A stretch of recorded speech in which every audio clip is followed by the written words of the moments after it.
unoccupied territory on the far left coast. You're listening to On the Move with Mack, Worley III.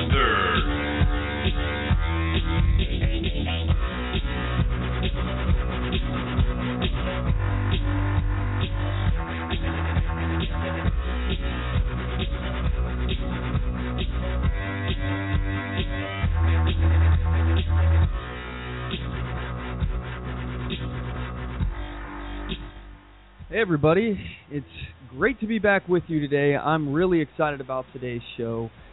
We're off to a little bit of a slow start here. I apologize. I'm trying to get everything all tweaked right now. I had a little bit of some problems with Skype, so trying to get it all sorted out here. But anyway, I hope you guys hear me loud and clear. Today is December 28th, 2014. And we got a really good show in store for you. First and foremost, I just want to wish you all a Merry Christmas. I hope you guys had a great time on Christmas, and hope you got everything you wanted. Spend it all the time with your family that you wanted to do. And with that said, we are just a few days away from 2015. Very exciting. I'm really excited about that.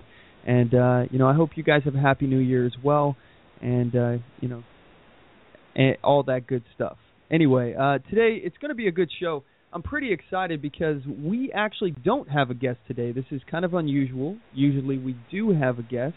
But I really do enjoy days like today. It gives me an opportunity to really just spend some time with you guys, get you guys involved in the conversation. And also, I got a bunch of stuff on the menu. A lot of stuff that's been piling up that I haven't been able to get to. But anyway, with that said, without further ado, today's show is titled, If You See Something, Say Something. And this is episode 55. So there's a bunch of stuff that I want to get to on this, and it's basically the whole kind of concept of where the government is enlisting us to spy on ourselves, the citizenry to spy on themselves, and report back to them. We're going to get into a bunch of different topics on this. But like I said, if you guys want to join the conversation today, this is part of the thing that I like about not having a guest. It gives me the opportunity to interact with you guys. So if you do want to join the conversation today, the number to the show is 619-924-0986. Again, that's 619-924-0986. Or you can email us at talk@onthemoveshow.com. And if you guys have any topics, even if it's off topic from what I'm talking about, feel free to call in. Anything that you'd like to talk about is on the table. So here's what I got planned for today, unless you guys have something else in mind for me. So we're going to go into a few different topics. I want to delve into a few different areas here. First and foremost, I want to start out with our Weekly Defender segment. This is where we report about armed citizens who've used their firearms to defend themselves. After that, I want to highlight some public servants gone wild. And this is basically a follow-up from last week. I wasn't able to get to all these servants, public servants, who have stepped outside the bounds of the law, and they're basically running amok. So after that, I want to move to these governmental programs that have been created to encourage citizens to spy on their neighbors. Before we actually do that, though, I want to talk about some news about the Cuba situation. You guys have heard about us exchanging spies, Cuban spies, trying to get some Americans back and maybe try to inspire some goodwill between us and Cuba. Well, there's a story that recently came out now, and I want to get to that before we move into the main part of the show. And lastly, I have a few articles and some clips that are kind of in the same vein as these the governmental spy programs, with the citizens and everything. It's kind of down that same thought process. So if we have time to get to all those, I'm really looking forward to that. So I hope we can actually have the time for that. It's going to be a pretty fun show, though. But as usual, like I said, this is the most important part. You are the most important part of the show. I want to hear from you guys. So one last time, that call-in number is 619-924-0986. Again, that's 619-924-0986. And our MacPack phone lines are open, so feel free to light them up. Also, don't forget to check us out at our website, OnTheMoveShow.com. You got basically free range on that site. It gives you access to all of our different social media, all the stuff that we got going on, the podcast, YouTube, Twitter. It gives you links from Facebook, from YouTube to get to our original content videos. We got the store on there, lots of products for sale on there, like T-shirts, freeze-dried foods. There's a bunch of books I recommend reading in there as well, bumper stickers, and all those kind of design shirts, especially in the merchandise store. That is all original stuff. It's made from us for you guys, original designs, and any purchases you guys make on there, it's going to help us be bigger and better. And for those of you who have done that, I really want to just say thank you first and foremost. But for those of you who are thinking about it, I appreciate it. Feel free either way just to check out some of the stuff. We got some pretty cool stuff on there. Anyway, I'm going to go ahead and move forward here into the next segment of the show here, the very first segment. It's actually my favorite segment of the show. We like to call it the Weekly Defender. So here we go. And now it's time for the Weekly Defender. You have the right to defend your life, the right to defend your family, and the right to defend your freedom. All right, this is a segment of the show where I report about armed citizens in the news who have used their firearms to defend themselves, their family, their property, or whatever else I can find. So anyway, our first Weekly Defender we found in an article on the Dayton Beach News Journal in Dayton Beach, Florida. I'm sorry, Daytona Beach. I apologize. A criminal armed with what looked like a real gun entered the neighborhood meat market in Daytona Beach, Florida, and tried to rob the store. The clerk on duty responded by retrieving a gun and firing at the criminal, prompting the robber to leave. However, while fleeing, the robber encountered the wife of the store's owner. The thief attempted a carjacking, but was forced to flee again when the vigilante clerk fired at him a second time. And this was on the 20th of December, 2014, so this is just the other day. Anyway, I find this it interesting when we hear about, clerks or people at their job who are actually defending themselves or possibly the store. You often hear about how these people get fired, and I hope that nothing happened to this individual. I hope that everything was all good. I hope he even got a raise because he did protect the store. But sometimes you hear, some companies, they don't want their employees to put anybody at risk or anything like that by fighting back, and they just want them to give the money. For me, if you're put in a position where it's your life, or don't fight back at all, I think at that point you definitely need to fight. I guess it just depends on where you stand, what your philosophy is. Are you willing to kill somebody over someone else's stuff or your stuff? For me, if I was held up at gunpoint, even if I had the means, honestly, I would probably just hand over my wallet, hand over my money, things like that. That's just me personally. However, I can completely understand somebody wanting to defend that kind of stuff, and I absolutely support your right to do that. But now, if somebody is if I've already handed them my wallet, I've already handed them whatever they're robbing me of, and they're not leaving at this point, the only thing I have left to give them is my life, and I'm most certainly not going to give that to them. So, with that said, that's one of those situations that I absolutely support anybody in that situation. If you feel threatened, regardless, this person is a criminal, all right? The person perpetrating the crime is the bad guy in this situation. I'm not out to make any accusations about the person shooting at that bad guy. That guy instigated it. None of this stuff would have even happened. No shots would have been fired. No trouble would have been had the bad guy not committed a crime. Period. So all fault goes on to the bad guy, as far as I'm concerned. Anyway, now we have an interesting story here. This is something that I haven't covered before, but I actually just found this is actually old news. This is from 2013, I believe. But I want to get to this because I want your guys' take on it, and I think it's really important that we talk about this. So our next Weekly Defender we found on the armedcitizen.com, and it's about a Minnesota homeowner who shot and killed 2 unarmed teenagers during a break-in, and how that person, that homeowner, was convicted of premeditated murder. And this was done, they were convicted by a jury, and the jury took about 3 hours to reject his claim of self-defense. The man's name was Byron Smith. He's a 65-year-old retiree who once set up a security for American embassies for the U.S. State Department. So Byron Smith, again, the 65-year-old retiree, he shot Nick Brady, age 17, and Haley Kiefer, age 18. So a boy and a girl, multiple times after they broke into his home on Thanksgiving Day 2012. So they broke into his house, he shot him, the jury convicted him of him. Here's what the story says. Smith's attorney said that he was fearful after previous burglaries, but prosecutors argue Smith waited in his basement and intended to kill the teens with a setup so elaborate that prosecutor Pete Orput compared it to a deer stand. Their key evidence was an audio recording that captured the killings in chilling detail, including Smith's taunts as the teens died. The mothers of the teens, who were cousins, cried as the verdicts were read, guilty on 2 counts, each of first-degree and second-degree murder. Smith, who showed no emotions as he heard the verdicts, was immediately sentenced to life without parole. Defense attorney Steve Meshbesher said he would appeal.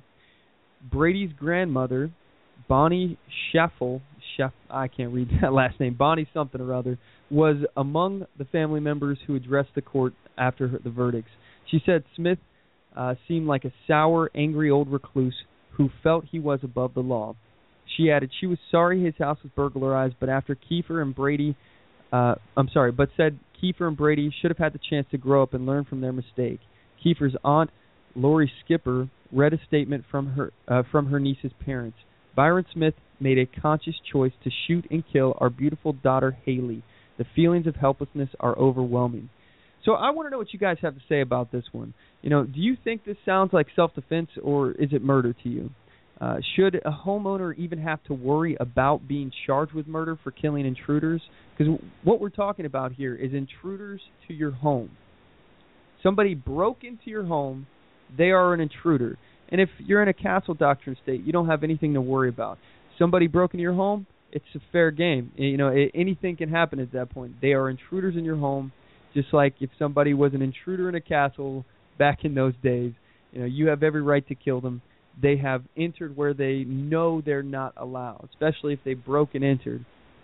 So does it matter that, first of all, they're 17 and 18 years old, and then secondly, does it matter that they were unarmed? You know, I want to hear from you guys. Give us a call. The number to the show is 619-924-0986, or you can email us at talk@onthemoveshow.com. Anyway, I love hearing about how law-abiding citizens use their firearms to protect themselves. You have a right to defend your life. You have a right to defend the lives of your family, a right to defend your property, and a right to defend your freedom. We at On The Move, we support your rights, and if you have a story about how you lawfully defended yourself or you would like to comment on one of these stories, we'd like to hear from you. Again, that number is 619-924-0986. Anyway, we're going to go ahead and move on at this point, and when we get back, because we're going to cut to a quick commercial break, when we get back, we're going to enter in some of the meat of the program here. I want to talk a little bit about the Cuban situation and get your guys' thoughts on it as well. So we'll be right back. Don't go anywhere, guys.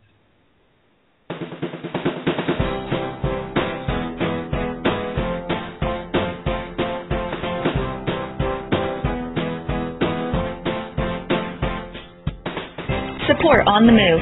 Help us make this podcast bigger and better. You can do this by going to our store and purchasing one of our hundreds of products. All designs are original and made for patriots like you.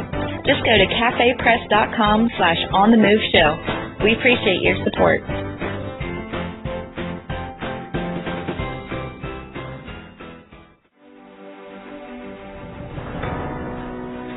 Hi, I'm Latasha Worley, and I work with candidates to creatively and effectively communicate their message to voters.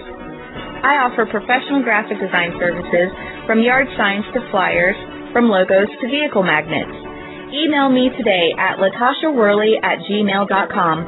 That's LATOSHA Worley@gmail.com for a quote on items for your campaign.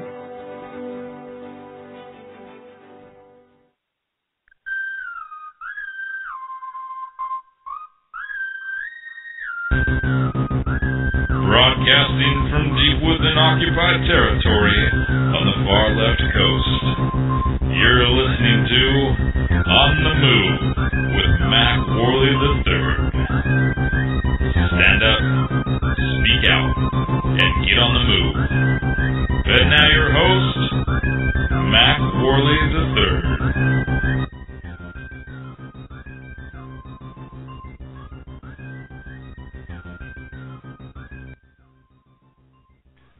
All right, we're back. If you want to join in today's conversation, the number again is 619-924-0986. Again, that's 619-924-0986. Or you can email the show at talk@onthemoveshow.com. Anyway, I want to cover a quick story here before we get into the Mack attack, and I think you guys will be as outraged as I am. I'm not sure if you guys are familiar with Vermont Democratic Senator Patrick Leahy, but you will be after the story. Trust me. This is not a person, Patrick Leahy, Leahy. This is not a person that you're going to likely forget after hearing this story. Anyway, Senator Leahy, again, he's a Democrat, so you know he's probably a scumbag. But anyway, he's been in a recent news story because of his involvement in a humanitarian mission he was on, I guess is what you can call it, humanitarian. However, I have an issue with this, and I think a lot of you will. And because of his involvement in this humanitarian mission, I'm now referring to him as the inseminator-in-chief, and I think you guys will appreciate that as well. So anyway, let's move to the actual story here and talk about what I'm even talking about here. So basically, you guys are familiar with the prisoner exchange that took place, where we released some Cuban spies and Cuba released some of our people. Well, apparently there has been a lot of news reported about this event here. So I'm going to go ahead and read an article here. This was on The Blaze, and it was written by Pete Kasperowski. Oh, wow. I'm having a hard time with names today. Okay, this is Kasper Rauzik. I don't know, something like that. Anyway, here's the article. Cuban Americans are seething after it was reported Monday that the Obama administration authorized an operation in which sperm from an imprisoned Cuban spy was transported to Panama for the purpose of impregnating his wife. Yes, I said sperm. For the purpose of impregnating his wife. Another Cuban, many suspect of also being a spy. So her husband's a spy, and a lot of people suspect her of also being a Cuban spy. The story is raising questions about whether the Obama administration went too far to accommodate the needs of a spy who is facing 2 life sentences in prison in the United States. The New York Times reported that Senator Patrick Leahy, again, the inseminator-in-chief, visited Cuba last year and wanted to find a way for Andrea Perez to bear her imprisoned husband's child. Her husband is Gerardo Hernandez, one of 3 convicted Cuban spies who Obama released last week. After being told conjugal visits were against the law, a staffer for Leahy arranged to transport Hernandez's sperm. Well, that's got to be a fun job. When Hernandez returned to Cuba last week, his wife was nearly due, which raised questions about how she could become pregnant with his child just days after his release. Leahy himself confirmed the events by congratulating the author for being on top of that story. And this is Leahy on Twitter saying, RT about Tim Reeser, and he retweeted the person. Naturally, so-and-so was on top of that story. So he's saying that he was involved in that. But not everyone is seeing the romantic story of 2 spies facing impossible odds. Cuban-American lawmaker told The Blaze Monday, and she and her constituents are shocked that the Obama administration allowed this transaction to take place.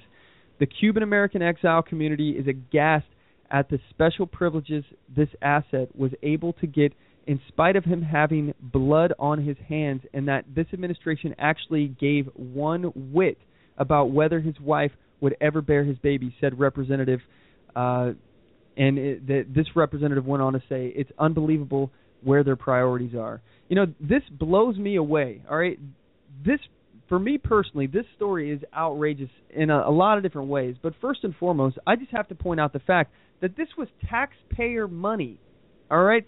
Every bit of work that was done on this, if it was somebody on the government dime transporting the stuff, the sperm, the amount of work that Senator Leahy put involved in this he's on our payroll. So he's actually spending his time and resources, stuff that we're paying him to worry about, I don't know, American interests maybe?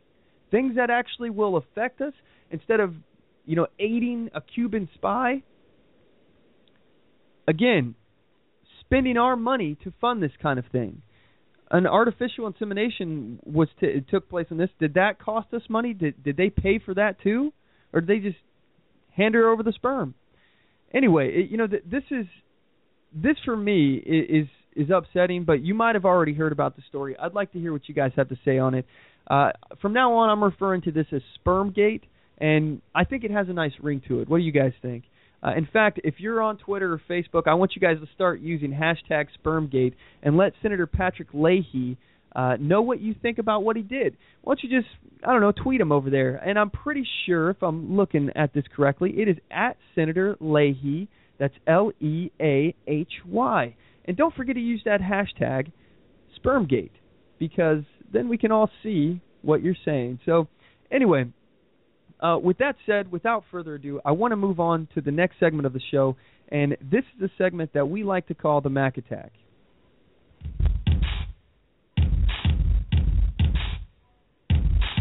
It's time for the Mack Attack!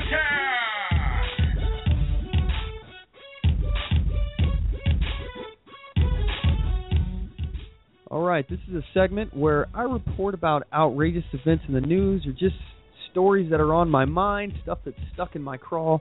If you guys have anything on your mind, please feel free to join the conversation. The number to the show is 619-924-0986. Again, that is 619-924-0986. Or if you are shy and you don't want to have your voice on the radio, a little nervous, feel free to send us an email too. We do that. That'd be talk@onthemoveshow.com, and we will read your emails live on the air.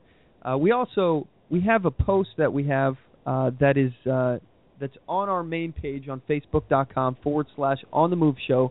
It's the pinned post, meaning it's the post that's right up at the very top of the page. And from there, if you guys want to comment on it, feel free. I'm monitoring this post, and anything you guys say, I'll be able to see where it's at, and I'll be able to respond. And, basically read your comments on the air. It's a good way for us to interact. Not to mention, it's also a good way for us to get around the Facebook analytics. I mentioned this last week. I'll go ahead and mention it again. Facebook will filter out, based on the involvement and the amount of people that you reach with the post, or how much likes you get, or how many comments you get on a post, basically. So if I have 1,000 people that like my page on Facebook, okay, and I post something, I may only reach, half of them or even 10% of them, because let's say I don't get a whole lot of involvement between my people who like the page. At that point, the more interaction you get, the more likes, the more comments, all that stuff, it starts to increase that filtering. It's the analytical filtering, so you get more access to the people that like your page. It's just one of these things we're trying to do, trying to make the audience a little bit bigger, trying to reach more people. So if you want to participate that way, again, that address is facebook.com/OnTheMoveShow. Should be the post at the very top, and we'll be able to see what you guys are posting on there. So anyway, moving into what I was talking about here. I personally have been seeing quite a bit of governmental programs that are either encouraging citizens to spy on their neighbors, or even encouraging children to tattle on their parents. And I want to get to this because I find this very, very concerning. So anyway, without further ado, I've been saying that a lot today. I must be on a without further ado kick today. So anyway, I want to get to this here. Here's an advertisement from the Orange County Police Departments, and they're saying that if you see something, say something. So I'm going to play the clip. Here we go. We all want to keep our community safe. That's why the National Anti-Terrorism Campaign, If You See Something, Say Something, is being promoted here in Orange County. Local authorities want to deliver the message to you that homeland security begins with hometown security. And Orange County could become a target, just like any other metropolitan area, for terrorist attacks. As you go about your day-to-day routine, we simply encourage you to be aware of your surroundings and report anything that doesn't seem right. Some of the things to look out for can include an unattended bag, briefcase, or box in a public venue. Someone drawing or measuring an important building. Strangers asking questions about building security or security procedures. Cars or trucks left in no parking zones in front of important buildings. Chemical smells or fumes that concern you. The purchase of supplies that can be used to make bombs or weapons. Hold on a second. Chemical smells or odors that concern you. What does that even mean? I'm sure what they're talking about is meth, but why is that something that we have to report? Anyway, here we go. I'll go ahead and finish the clip. Supplies that can be used to make bombs or weapons. If you notice something unusual, call your local police. Or if it's an emergency, dial 911. My name's Carlos Rojas. I'm Raul Quesada. Kevin Baker. Todd Mattern. From the Costa Mesa Police Department. the police chief for the city of Buena Park, The Chief of the Seal Beach Police Department. Chief of Police in the city of Irvine. Chief Rick Hicks of the Placentia Police Department. And remember, if you see something, Did that guy say he was from the Placenta Police Department? That's what it sounded like. then say something. Say something. Say something. if you see something, say something.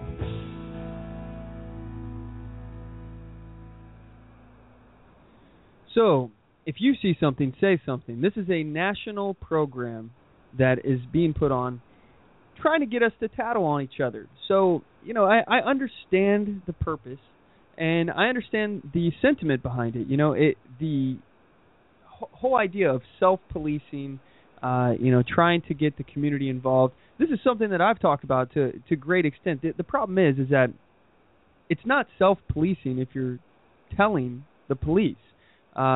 It's important if you see something that is a crime, if you see something that is a vagrant violation of the law, then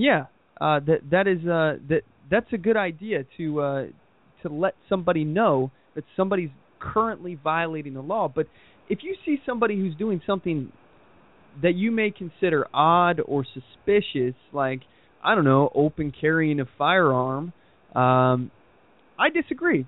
I don't think that we should be tattling on each other like that, and especially for things that aren't violations of the law. So if you see somebody carrying, a big bag of fertilizer or something into their house, and suddenly you think, that he has some chemical fertilizer, he must be trying to kill somebody. Well, maybe he's growing something. Maybe, you never know. So these kind of things I think it's kind of a disturbing trend. I don't like seeing these kind of things, especially at a national level. One thing that I want to just point out, okay, is that the concept of the American experiment, which is basically what we were when we started. We were all these independent states spread out geographically, and we governed ourselves within the states. We had a very small, actually at the end of the Revolutionary War, we didn't have a national government really, and then one was created to become a stronger, centralized governmental power. But the main concept that we have to understand is that the states are in and of themselves experiments. Okay, so what I mean by that is that let's say if you're conducting, and I've used this analogy, if you're conducting an experiment, you want as many different subjects in the experiment as possible, because if the experiment fails, if you have a massive failure, you don't want your entire experiment to be wiped out. You want to maybe just have that one area wiped out, okay? But you still have these other areas going. That's the whole concept of having state governments run themselves, because if a state fails, it's likely that the other states won't be tremendously affected by it, and we'll all learn what happened to that state to make it fail, so we avoid doing those actions. In addition, we'll be able to look at the states that are succeeding, and with that said, those states that are actually succeeding will probably be copied by the other states that aren't doing so well. That's the concept anyway. So when you have, and I'm not just talking about the if you see something, say something program. I'm talking about any program, any national program. This is why I'm typically against national programs, unless there's no other way to do it. If we simply cannot do it with state governments or local governments, if there's no other option whatsoever, I still say we look for other options, but I can understand why people would go for a national program at that point. But with that said, if you have a national program, it's on the entire country scale. So if that program fails, it will fail nationally. It will fail everywhere, as opposed to just letting states run their own programs. So let me see here. I have some chatter in the chat room here. Chris says, so did the people of the county call about all the illegals in their area? Yeah, that's actually a good question because, there are a ton of illegals in that area. But you know what? I'm sure that they probably aren't responding to that, even if they are getting a call. And this is the point. These kind of things are a joke. Even if you witnessed a crime and you called it in, they're probably just going to, okay, whatever, write it down. And as I say all the time, the police have no obligation to protect you, no duty to protect you. So they may come out and investigate something, but do you really think that if you call the police and say, hey, my neighbor, he's kind of suspicious looking. I don't have any concrete evidence. I didn't see him break the law or anything, but he looks out his window a lot, and I think that's pretty suspicious. So, do you really think that they're going to come out and investigate that? No, they don't. And to call the police and say, hey, my neighbor, he's a gun owner, and I find that very suspicious. He carries a gun, concealed all the time. I don't know if he has a concealed carry permit or not, but I've seen it once or twice. So do you think that they're going to come out and investigate that? No. So what is the purpose? And even if they do, they don't have a right. No crime was committed. And even if that person didn't have a concealed carry permit, who's to say he actually concealed carry? This is just his word versus somebody else's word. That's all the situation is. So this is not proof of anything. And in fact, I think it's dangerous. Last week I reported about a man who was at home sleeping in his bathtub, not harming anybody, and the SWAT team kicked in his door. They lied to a judge saying that he had a warrant. I'm sorry, that he had hostages, that he may possibly have hostages, and they issued a warrant. They came in, they shot the guy in the back of the head with a taser, beat him a couple times. The guy was messed up. He didn't violate any laws at all. This is the kind of stuff this program, if you see something, say something, leads to. I'm more concerned about innocent citizens getting caught up in this dragnet and getting beat, caught up in the system. These are the kind, or even worse, killed. These are the kind of things that I'm concerned about. We have a much higher probability of being killed by our own government than we do by being killed by terrorists or homegrown terrorists or constitutionalists, as we're being told to be afraid of. We'll get to that in a moment, by the way. But moving forward here, I want to talk about a story that has really just got me so angry. And I don't know if this is fake. I don't know what this thing's about. But this has gotten me furious. And I hope it makes you mad too. Because there's a public servant's announcement that depicted a child. All right, this kid maybe was 12, 13 years old, something like that. It depicted a child stealing his parents' gun, which, by the way, when they showed it in the video, this gun is actually a toy gun. It's a plastic gun. All you got to do is look at the magazine well, and you'll see. But he steals the gun from his parents' bedroom, takes it to school in his backpack, sits through class, the entire class, and then gives it to the teacher, all right, at school. Unbelievable. There are so many felonies that this PSA is encouraging children to do. It is mind-blowing. But anyway, I have the clip here. Most of it's just music over top of the action, so it's like, real like piano style, like do music being played while the kid is stealing the gun and sitting through class. And I'm going to go ahead and fast forward it here a little bit to the scene where he puts the gun on the teacher's desk, and it is unbelievable. Here is the video, if I can get it to that point here. There we go. Now here we go.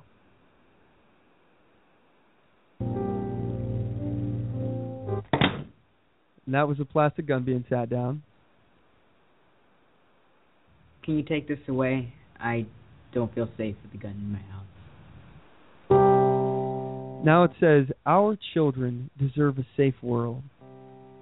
This is crazy. So, this is the video.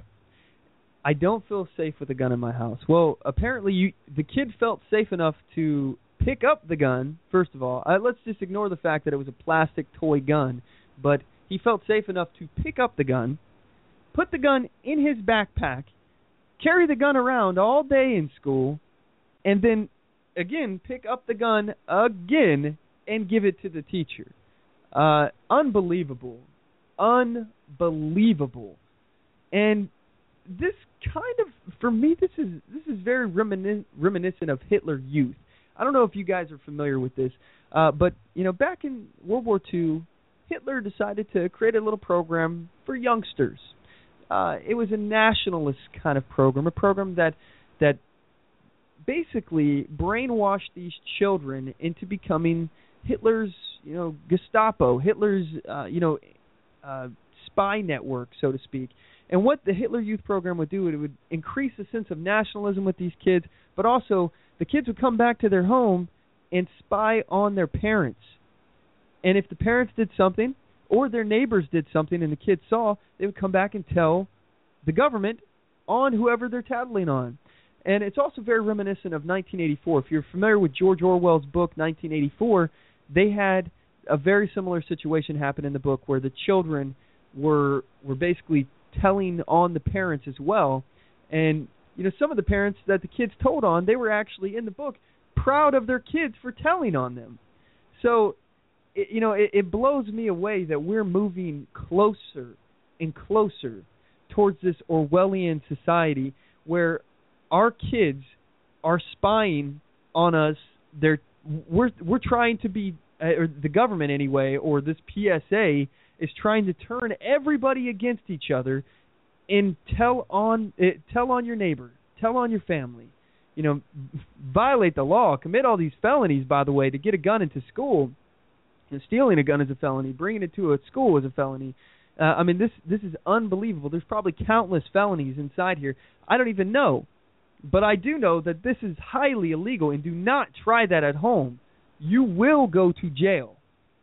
So the next thing I want to move to here is a police chief who he had a very interesting statement that I want to get to here. And this is courtesy of thefreethoughtproject.com. And this police chief said, turn in your friends and neighbors who are gun enthusiasts so cops can vet them. Vet them. What does that even mean? Anyway, I have a clip here that is on the Free Thought Project, and I want to play it here. I just got to get it to load, and here we go. Folks, let me tell you what keeps me up at night. It's these guys. It's these homegrown extremists that are lone wolves, that are mad at the world, that are angry. And that's why it's important for us as Americans to know our neighbor, know our families. Tell somebody. If you know somebody that's acting with a lot of hatred towards any particular group, especially if you know that somebody that's a gun enthusiast or is armed with these type of firearms and they're showing any type of propensity for hatred, it doesn't mean that we're going to go and take them to jail, but we might want to vet these people. He may well be alive today had we had the opportunity to do that. And he's talking about a shooting that took place. And that was the Austin police chief. That's Austin, Texas. Very, very concerning. First of all, I want to play the beginning of the clip just one more time, and I want to comment on that. Folks, let me tell you what keeps me up at night. It's these guys. He's talking about this homegrown terrorist. That keeps him up at night. Unbelievable. You know what keeps me up at night is my government running amok when they're overstepping their bounds. When I see history repeating itself, as our friend Chris here just just said in the chat room, you know, history is repeating itself. It's concerning when the government gets out of control and starts looking at its own citizens as a threat. That's what keeps me up at night. And it's really shocking to me that the police think they have any right to vet gun enthusiasts or gun owners. This process is really actually quite disturbing to me, because these are words that we really need to take seriously. Think about this, okay? The right to defend yourself is self-evident. The right to keep and bear arms is also part of that, which is also self-evident, which means nobody has to explain it to you. It should be obvious. It's obvious that you have a right to defend yourself. So who is the government to vet anyone? They don't have the right to take that away. First of all, they don't have a right to take that away at all, even if you have committed a crime, unless you're currently in jail. And when you've paid your debt to society, at that point, then you should be given back your right to bear arms. That's what I think anyway. But with that said, who are they to vet anyone? This right is self-evident. If the person hasn't committed a crime, you can't do anything. You don't have the right, the authority, because that authority isn't yours. It's granted to you. We the people, allow you to enforce the laws. Not to just be lawless and try to vet people who haven't broken any laws. Now, when it comes to this shooter, I don't even know the story behind this shooter. What I am concerned about is the amount of police killings, government involvement, government getting too big. Now, let me just point out the fact here, and just so you are familiar with me, I'm not against the police. I'm not anti-police. I'm actually very pro-constitutional peace officers, people who will uphold and defend their oath that they took to the Constitution. However, police kill people all the time in America, all the time. Now, some of those are justifiable. Some of those are not. A lot of times, police are killing justifiably. You know, a lot of those times, they are in a situation where their life depended on a quick decision that they made. Some of those times, police should not have shot anybody. Nobody was in jeopardy. And on top of that, out of those times that people were actually defending themselves and the police had to use lethal force or thought they had to use lethal force and they were justified in doing so, how many of those people that were killed because they were creating some kind of victim somehow? You know, were they killed over drugs? Were they killed over a victimless crime, a crime that there was no actual victim involved in that crime?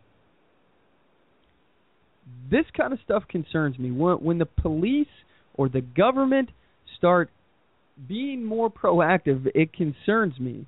I am not concerned about homegrown terrorists. I'm not. I am absolutely not concerned about homegrown terrorists. And, you know, for me, I get concerned because, you know, I often look throughout history and I make comparisons. One comparison I like to make is, you know, the United States is very similar. There's a lot of parallels between the United States and the Roman Empire. It definitely is something that can be, a case could be made for. But I'm finding with these kind of programs, we're looking more like Nazi Germany 2.0. You know, we're having gun registrations in places like Connecticut. You know, so many laws on the books. And just so you know, everything that Hitler did, according to his laws, were, and this is a common saying, I don't know how accurate this is actually, though, but everything that Hitler did was legal because he made it so. That's what they say. But the question is, do you really want to spy for your government? Do you want to be a government spy? And not even just spying on our enemies, but spying on Americans, your fellow citizens? You know, I am far more concerned about my government than my neighbors. Because my neighbors, they're not anywhere remotely as threatening as the government. You know, the government, they can do all sorts of things. For example, the government can assassinate you. They can also indefinitely detain you. Thanks to the NDAA and the Patriot Act, all these things that never used to be around until 2001 when we were hit 9/11. You know, the government, they can kick in your door looking for a plant that is harming no one. And sometimes they have the wrong house. What happens?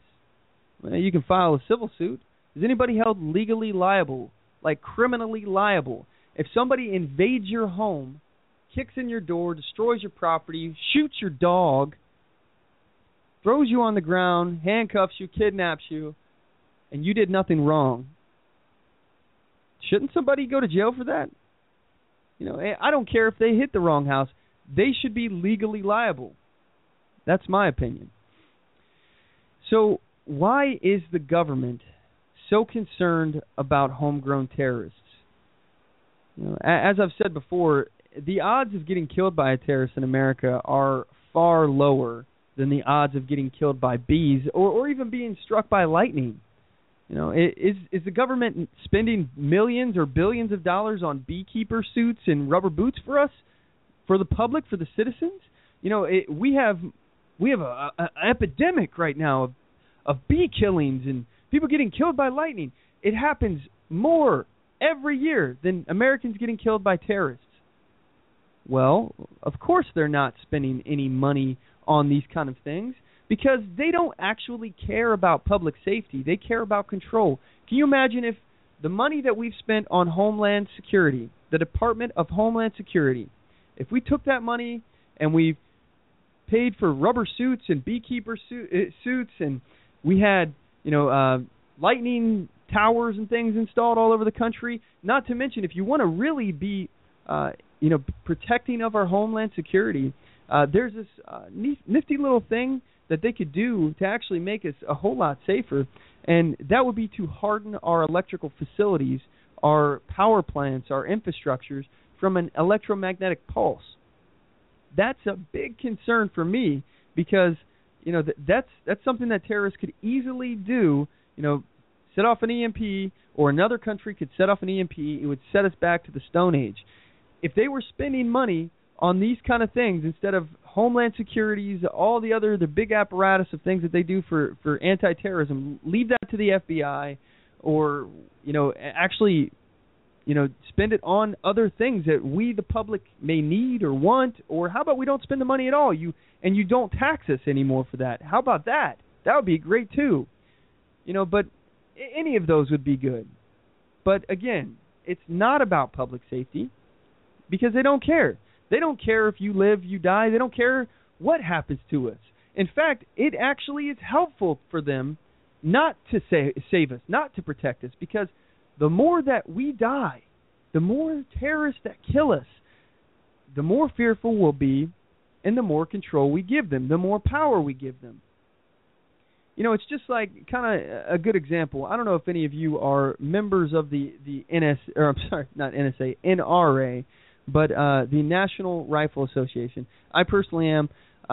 But one thing that I have noticed, and I think this is what happens with the NRA, this is my personal opinion, is that the NRA does the bare minimum that they have to in order to get the job done, in order to get your support.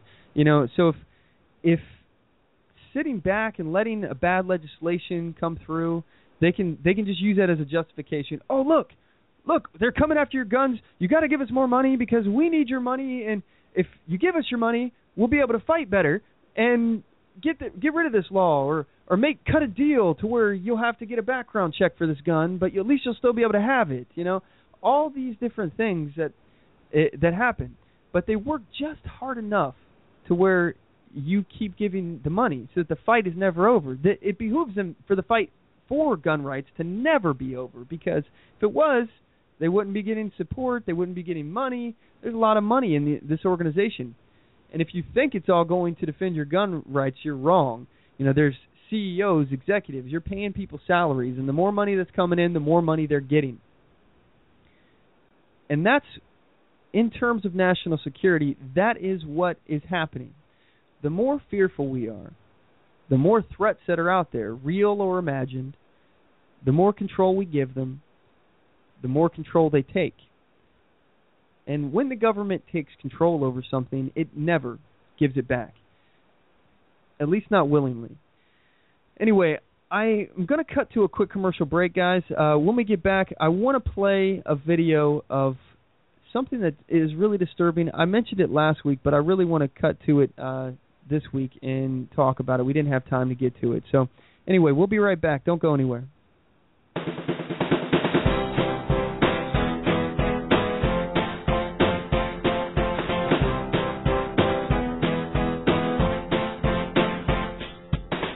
Support On The Move.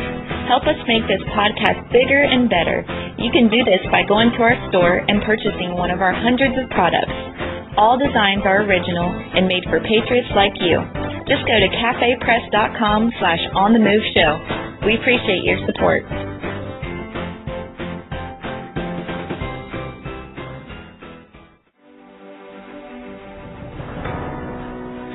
Hi, I'm Latasha Worley, and I work with candidates to creatively and effectively communicate their message to voters. I offer professional graphic design services from yard signs to flyers, from logos to vehicle magnets. Email me today at latashaworley@gmail.com. That's LAGOSHA Worley@gmail.com for a quote on items for your campaign.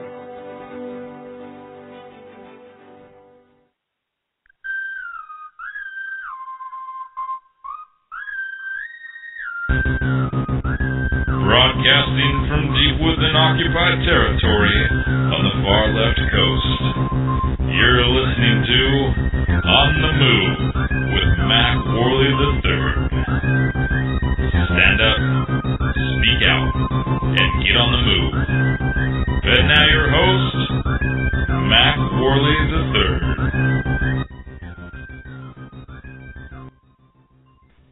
All right, we're back. If you want to join today's conversation, the number to the show is 619-924-0986. Again, that's 619-924-0986. The MacPack phone lines are open, so feel free to light them up, guys. I'd like to hear from you today.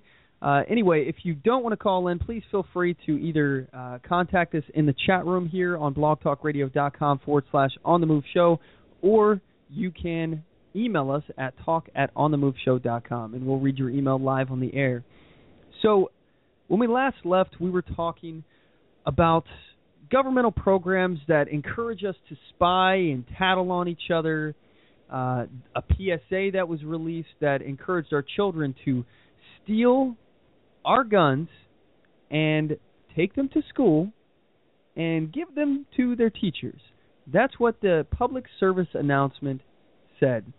Again, disclaimer here, warning, warning, do not do that ever. That is the dumbest thing you can do. You will go to jail. It is highly illegal. So just putting that out there. Don't do that. Horrible PSA. Horrible advice. I'm just blown away that somebody would even put that up. And more importantly, the legal liabilities that these people now face. If one person does that, these people are going to go to jail. The people who made this PSA are going to jail if somebody actually does that and goes to jail. Commits felonies and ends up getting in trouble for it, or even uses their gun. Oh, wow, I just thought about it. What if, worst case scenario, a kid accidentally discharged a gun that he was trying to turn into his teacher and hurt somebody? Those producers of that would be legally liable because they suggested that they do it. It is mind-numbing that somebody would suggest this kind of stuff. Anyway, let's move forward here. If you're new to today's program, if you've never listened to the show before, if you could do me a favor and head over to facebook.com/onthemoveshow and like our page. And then if you want to go to facebook.com/groups/onthemoveshow, you can join our group over there.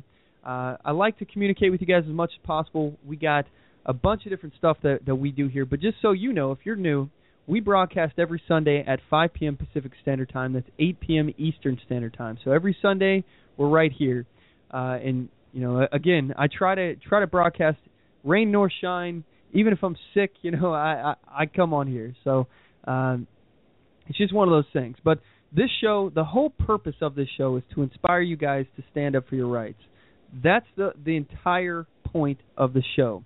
So if you take nothing from it, at least learn what you have a right to. Take some time. I'm not going to be able to cover it all in every episode, all of your rights. But what you should take away, the big takeaway, should be that you need to inspire yourself and become a leader. Not for everybody, but for yourself. Lead yourself, okay? Be inspired to learn, read the Constitution, read stuff from our founders. A great place to start is the Federalist Papers. I got some excellent books in our store at OnTheMoveShow.com. If you want to check out the shop link up there, I believe it's the Amazon affiliate. I'm not sure if we call it the merchandise store or gear stores. I think it's the gear store. Anyway, lots of stuff in there. Good stuff to learn. Even if you don't want to buy it from us, go somewhere else. Just learn. All right, take the time. Educate yourself, and then go out and actually get out there, get on the move, try to educate others. All right, that's what this show is about, inspiring people. So anyway, moving forward here, we're going to go back into the segment, the Mack attack. We got more stuff to cover. And when we were last talking about it, we were talking about how the government it seems to be so concerned about homegrown terrorists. And as I said, the concern is not homegrown terrorists. In fact, it behooves them for something to happen. People talk about false flags and things like that.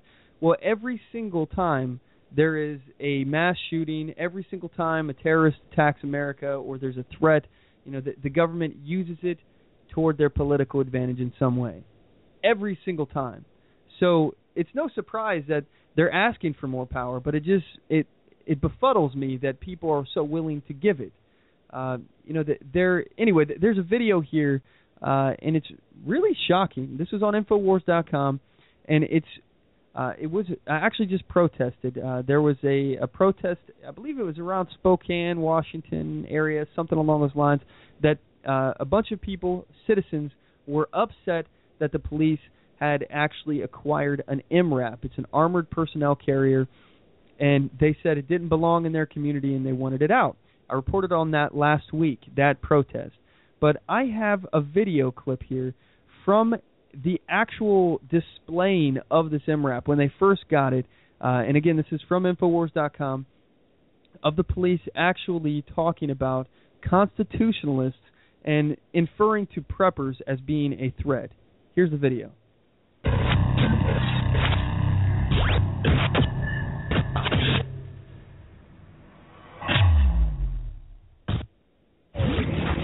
The nice thing about this piece of equipment is that if somebody is directing fire toward a team that's trying to get in, they can pull right up to a fire. Take enemy fire and still try to address a threat without being fear of getting shot. So I'm thinking that is totally appropriate in Iraq, but what kind of a situation in the U.S. would you see that? Okay, so the question was, yeah, that's totally appropriate in Iraq, but why do you need it here? First and foremost, let me just point out the fact here that these armored vehicles, when they are given to a police department, usually they're given from the federal government, and they're either free or they just have to pay for shipping. That's usually the case. They have to pay to ship it there, to transport it there. But other than that, it's free, and I'm using air quotes here. You guys can't see it. Unfortunately, we're radio and not television, but with that said, it may seem like a great deal. Hey, why not? Why not get this thing? I mean, it would make our officers safer, right? And if we had some guy with a gun, we can roll up in this thing and awesome, great, good to go. The problem is that these things get abused quite a bit. First of all, they roll out in situations where there is no threat of a guy with a machine gun or something along those lines. Similar to what they would be used in a combat scenario in Iraq, Afghanistan, in the sandbox, so to speak. So these don't belong on our streets. And personally, I believe that Obama was right. But let's caveat this, okay? Because Obama once said that weapons of war do not belong on our streets. He was right, but only in the fact that weapons of war don't belong on the streets being used by our government, all right, by our police forces. You may have learned by now that I'm rather distrustful of the police departments. And it's because and not just police departments, governments, all right? Governments in general. And not that I think that they're bad guys. I think a lot of these people, even in the government, are good people. I think that there are bad apples and bad people in every bunch. And that's what I'm concerned about. The bad people in the bunch. Not the good guys out there just trying to do right by everybody. But in every group, there's a bad apple. There's a bad actor. There's always somebody who wants more power. There's always somebody who's willing to walk over the little guy to get it. And this mentality that I'm about to play for you right now is what is the most concerning for me. And here is that clip again. Take enemy fire and still try to address the threat without being fear of getting shot. So I'm thinking that is totally appropriate in Iraq, but what kind of a situation in the U.S. would you see that happening? I mean, we've got a lot of constitutionalists and a lot of people that stockpile weapons, a lot of ammunition. I mean, we've got a lot of constitutionalists and a lot of people that stockpile weapons, a lot of ammunition. They have weapons here locally. Okay, so apparently this police department has this MRAP for constitutionalists and preppers, apparently. Wow. Unbelievable. You stockpile ammunition, you are a threat, apparently. It doesn't matter if you're a law-abiding citizen. Doesn't matter if you bought your gun legally. You may have had a background check for it. It may have passed. You might even have a permit to have that gun, depending on your state. You might even have a concealed carry permit. You got that little permission slip from your government saying, oh, yeah, you have the right to bear arms. We recognize your right to bear arms. Really? Well, my right to bear arms was not given to me by the government. Neither was your right to bear arms. I personally don't give a damn if the government recognizes it. I will bear arms. It's self-evident.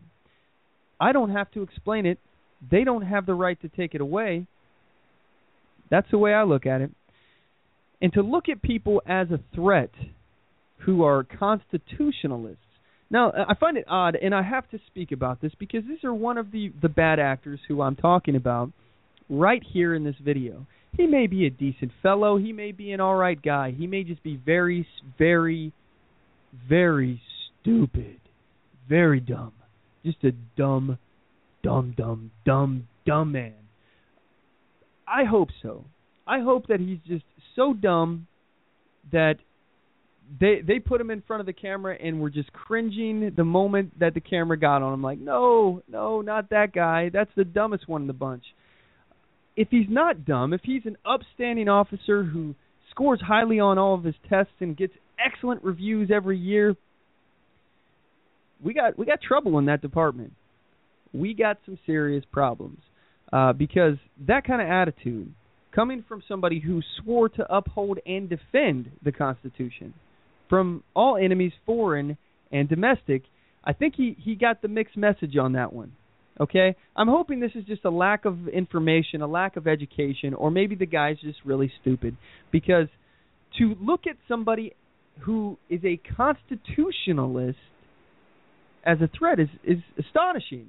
First of all, we are all constitutionalists. Am I correct? I mean, unless you believe that the Constitution is a worthless document that needs to be burned because you feel it's a scourge of the earth or something along those lines. I don't know anybody that actually believes that.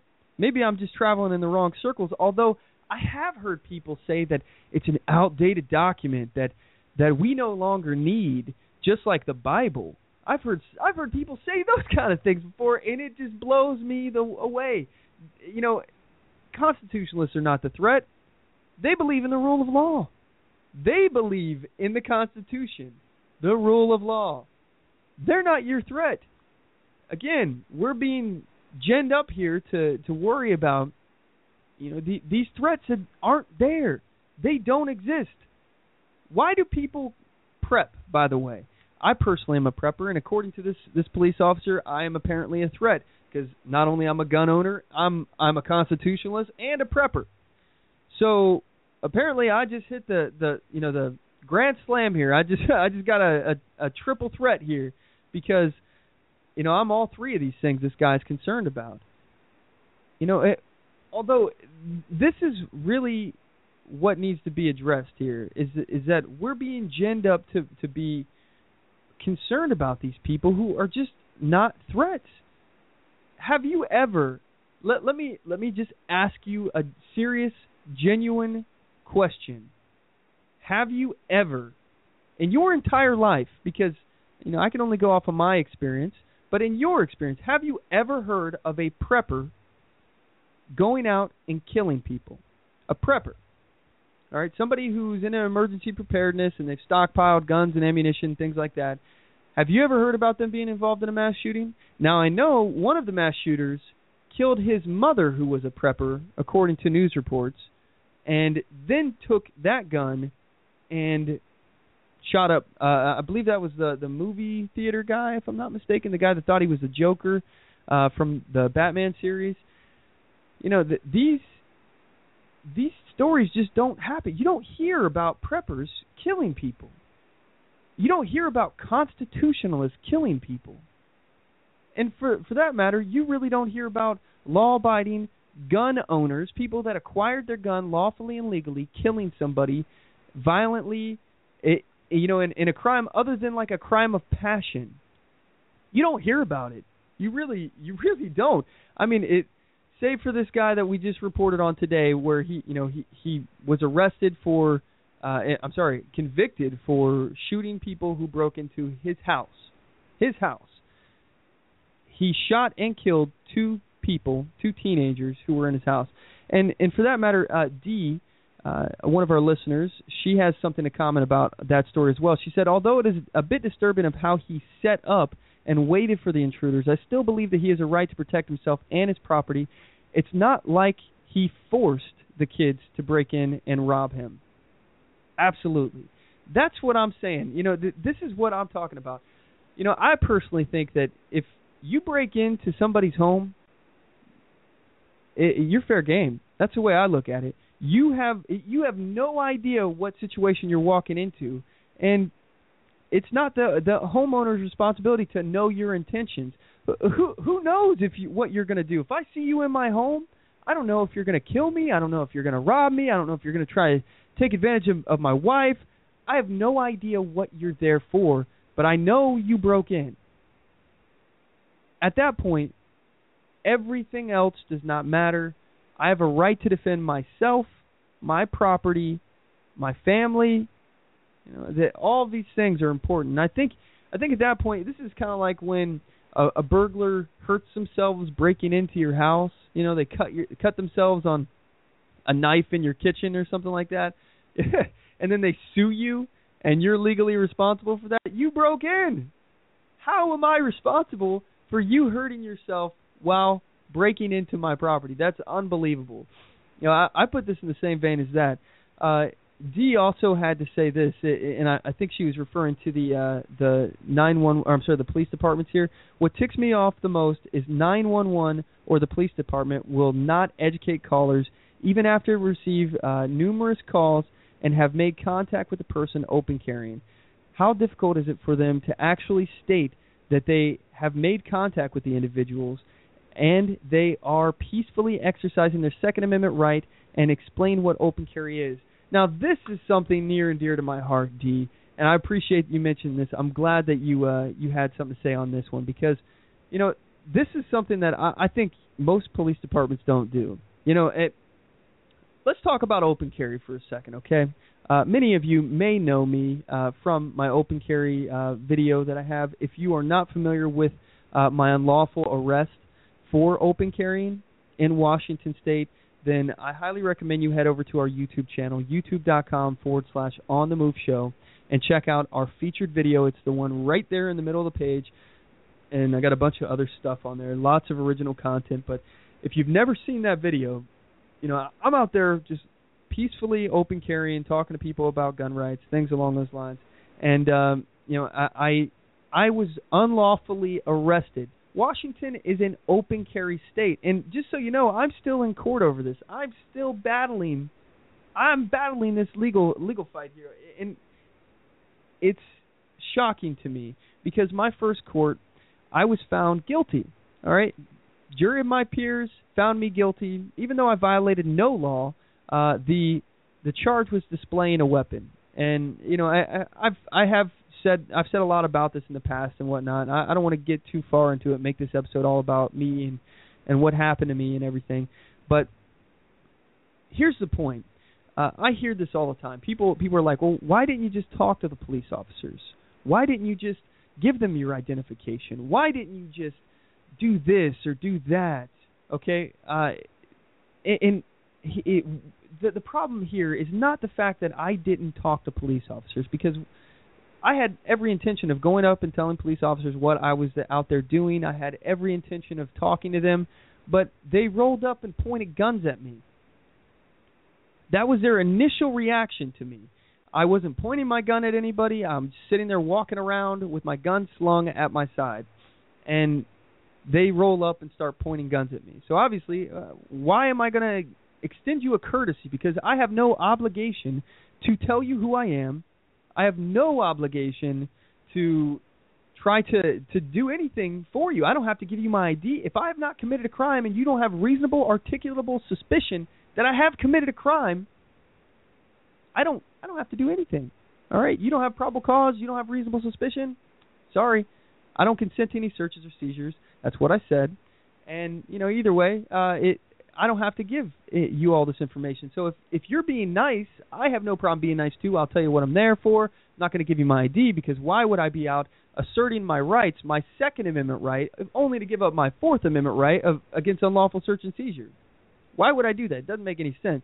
But anyway, point being, also that's a Fifth Amendment right to remain silent. I don't have to talk to these people.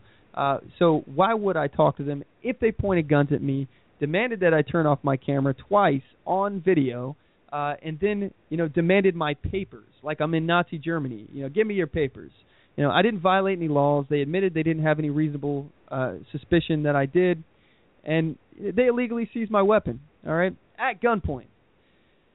That's kind of a rabbit hole that I didn't want to get into. But anyway, the point is that, as far as open carry goes, I have no problem with the police coming up and talking to me. All right, if I'm out, if I'm walking around and I got a firearm and they got a call, okay, whatever. I don't want to waste my time talking to police. I don't want to be hassled or harassed by these guys. But I understand that people will call the police on you. If you see something, say something. It's that whole mentality. People will call the police because, one, they're ignorant of the law.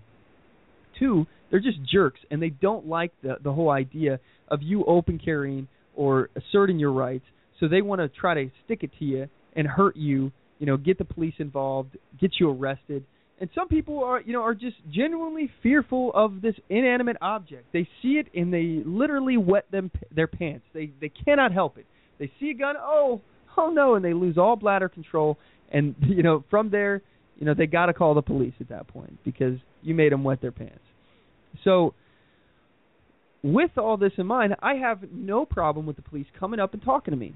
I don't have a problem. Now, I have a problem with them pointing guns at me. I have a problem with them telling me to turn off my camera if I decide to record them, because I have every right to record a police officer while they're performing official duties. Everyone does. So you have every right.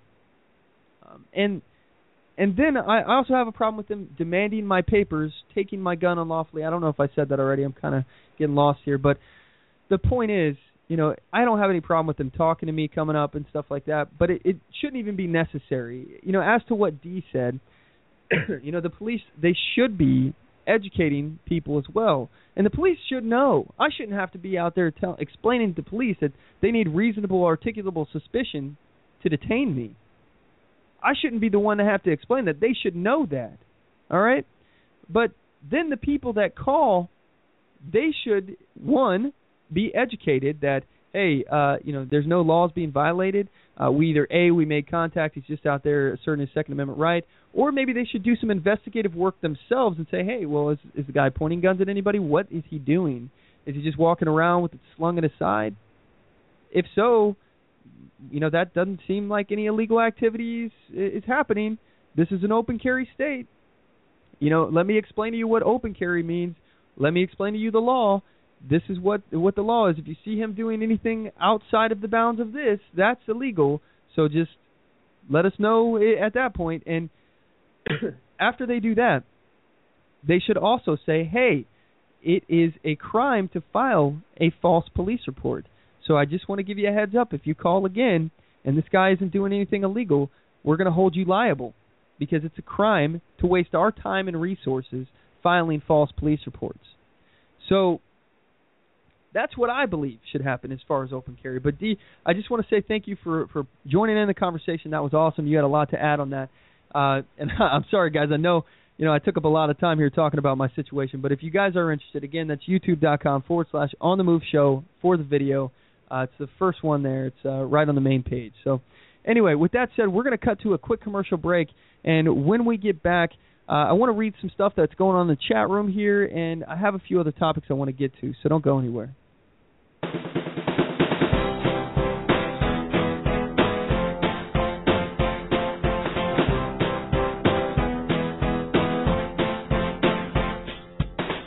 Support On The Move.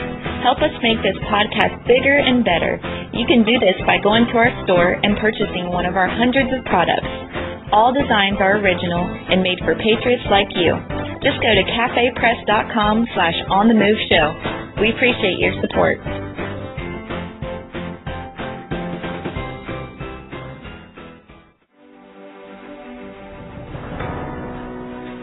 Hi, I'm Latasha Worley, and I work with candidates to creatively and effectively communicate their message to voters.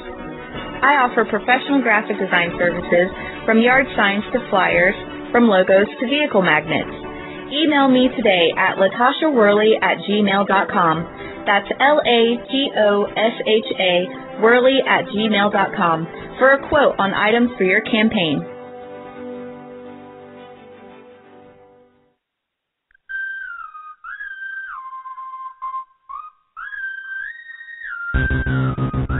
Broadcasting from deep within occupied territory on the far left coast. You're listening to On the Move with Mack Worley III. Stand up, speak out, and get on the move. And now your host, Mack Worley III.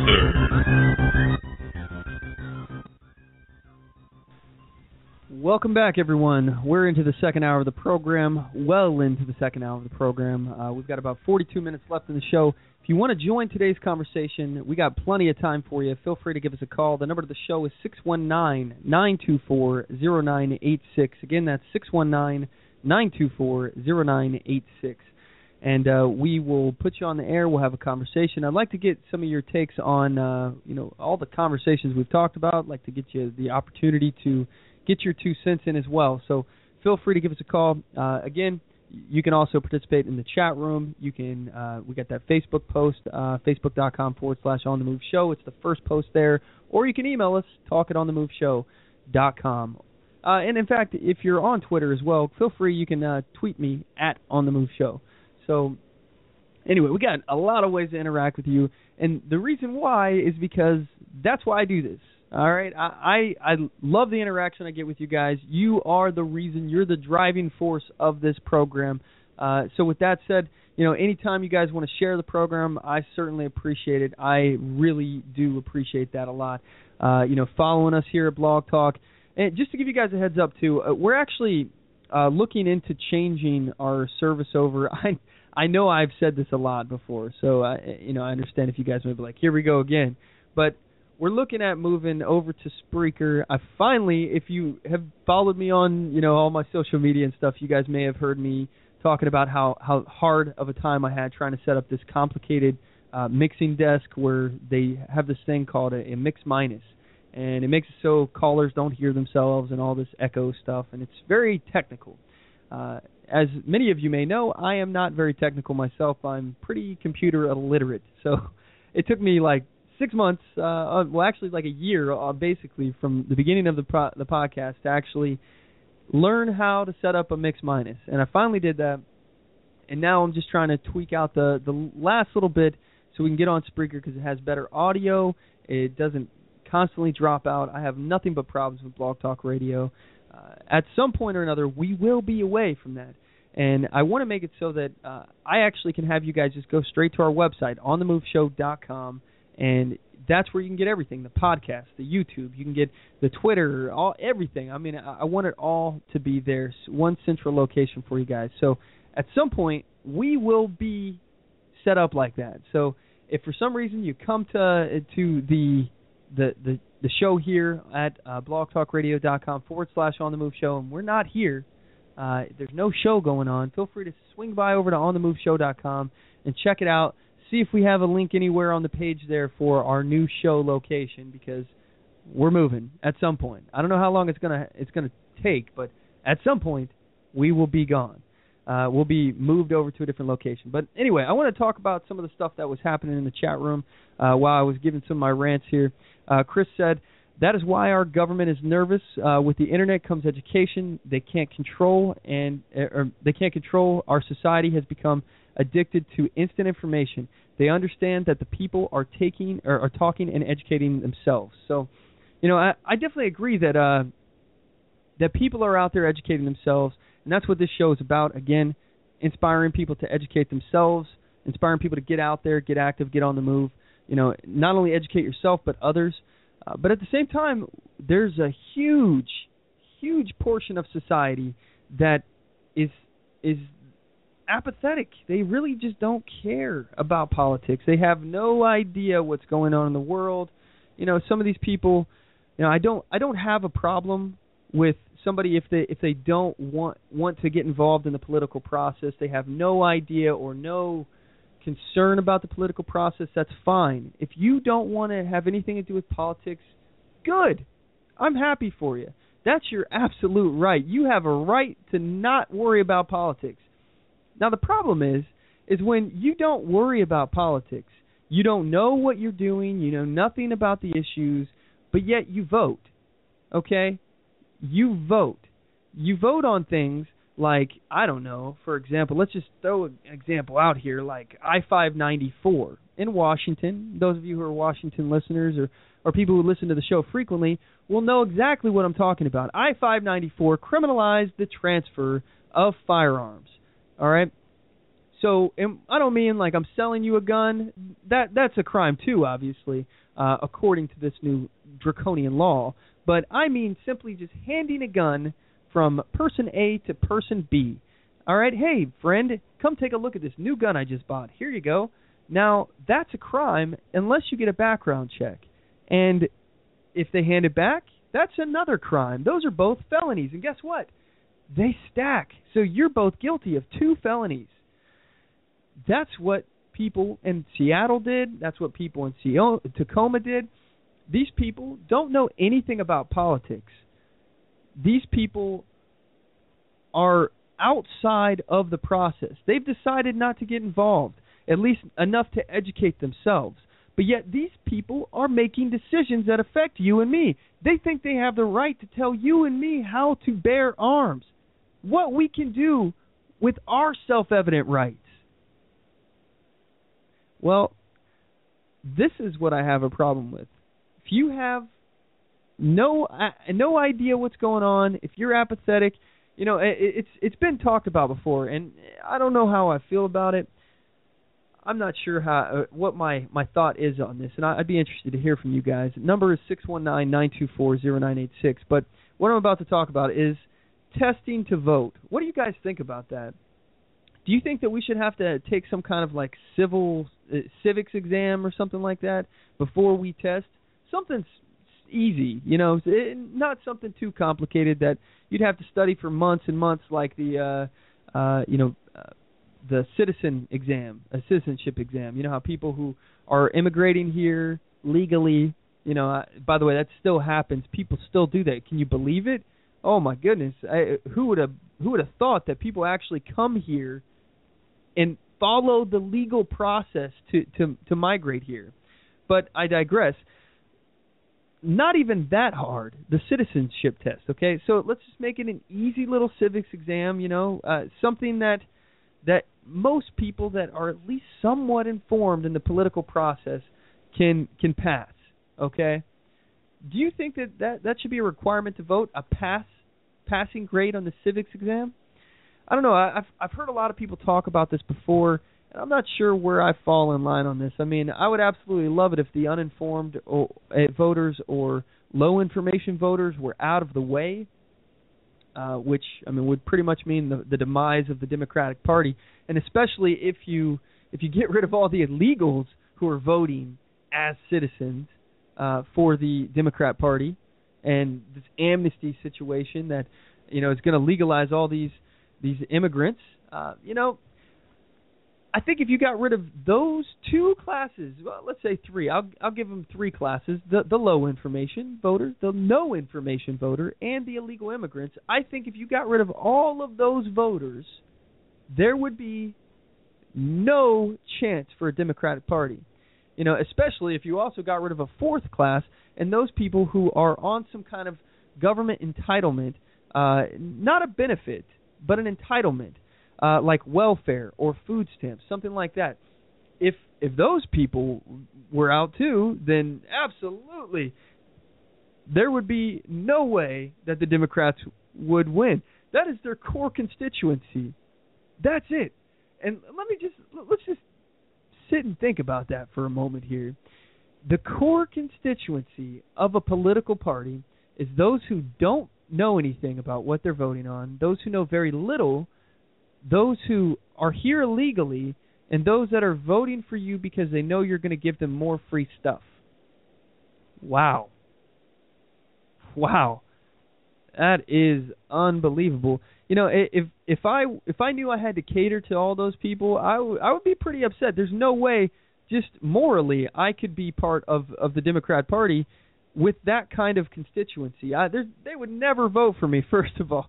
I would never get a single vote because I won't give you anything. I won't give you anything.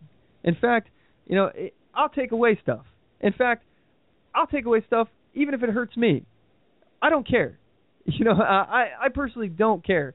You know, I don't think that the government should be as big as it is. I think that there's a lot of programs that we can trim some fat on here. And, you know, when it comes down to it, the whole idea of taxing people, you know, taking money from your neighbor and giving it to somebody else, okay? The neighbor didn't have any choice. It wasn't consented upon. It was coercively taken through threat of governmental force or, you know, threat of putting a lien on your property or imprisoning you, you know, all this stuff. It wasn't a consensual thing. That, to me, is theft. When you take from somebody and give to somebody else without their consent, I think that is the definition of theft. Correct me if I'm wrong, people. But, you know, it riles me up when I think about it. And there's so many things that you don't even realize. I feel like I've grown a lot in the past year when we've been doing this program. You know, I don't know everything. I never claim to know everything. I don't claim to have all the facts. In fact, the only thing I claim to do is to inspire people. I want to inspire you. I don't even claim to be successful at that. The only thing I claim to do is that I try. That's it. I try to inspire you guys. I try to educate you guys.